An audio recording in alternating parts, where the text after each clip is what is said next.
Israel makes its own decisions. That's the message from Benjamin Netanyahu to the UK Foreign Secretary Lord David Cameron on his visit yesterday to Jerusalem. Well, Lord Cameron is one of many Western diplomats due to visit Israel to warn it from sparking a major conflict with Iran.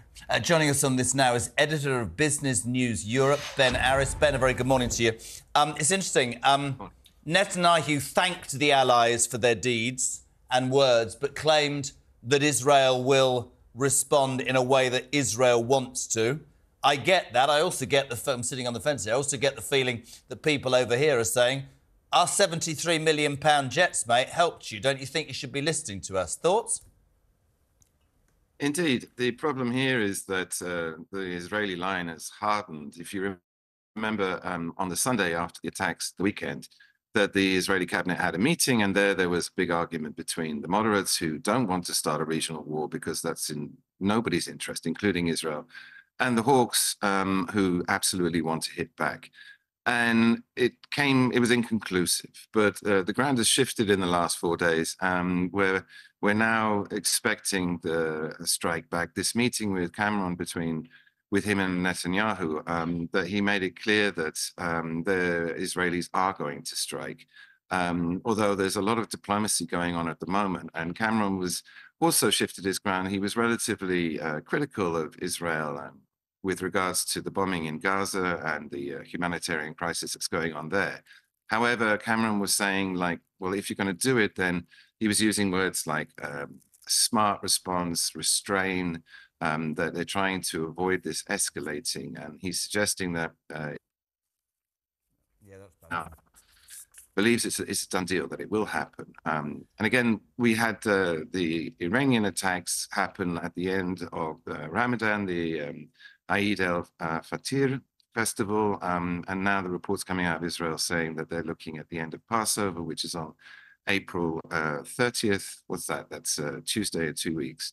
And they're expecting a strike then. And what they're trying to do is get the Israelis, if they are going to go ahead, to restrain themselves. But the big question is what target they'll choose.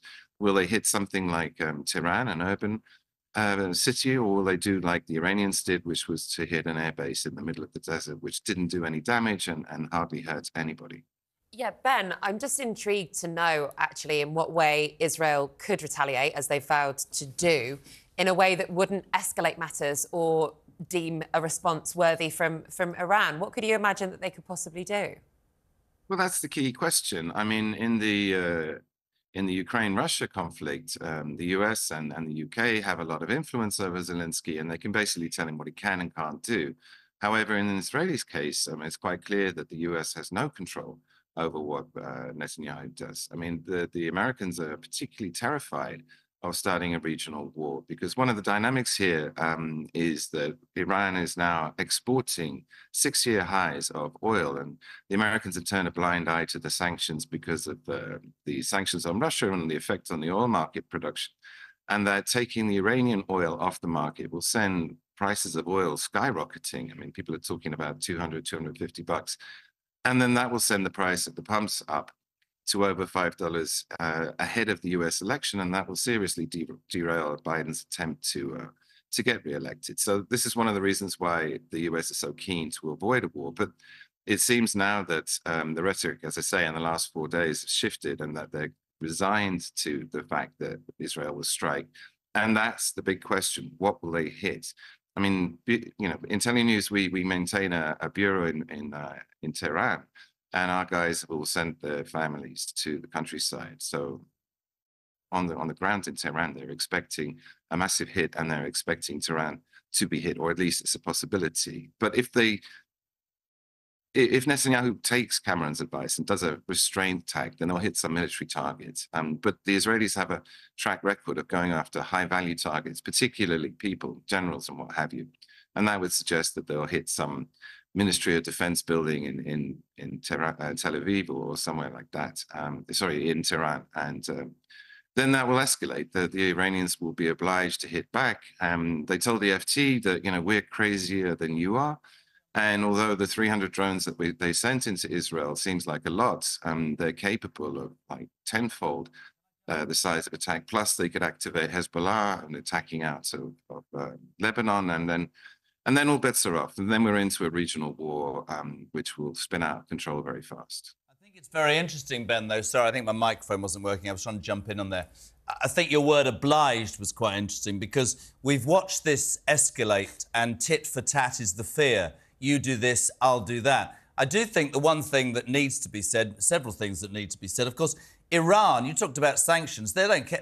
Sanctions aren't going to work. They'll just do business with Russia and China. That's the triple axis we need to be talking about. And their proxies, the Houthis and Hezbollah and Hamas, will continue to do it. I think that I think it's an incredibly worrying and difficult time. I don't think it's like I keep saying about the Israeli-Hamas war. Everybody pontificates and runs around the world going, let's have a ceasefire. I get the humanitarian disaster. It's dreadful. Hamas and Benjamin Netanyahu don't want a ceasefire right now. I don't know about the mullahs in Iran, but I suspect that a lot of people have a lot of motives and the world will watch on. I'm not quite sure how effective David Cameron's words are, but there you go.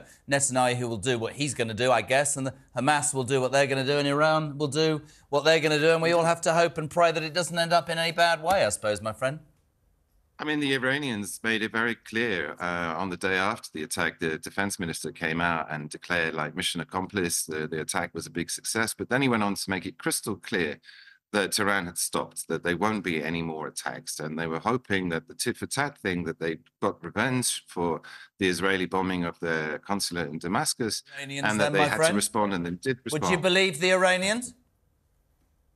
Yes, I think, I mean, as I say, no one wants a regional war, particularly not Iran. But the Iranians have made it clear that, you know, if there is a counterstrike by the Israelis to the attack at the weekend, then they will also hit back. All right, listen, Ben. Sorry, pal. We're going to have to leave it there. But very, very grateful for you coming on, Ben. Aris from Business News Europe.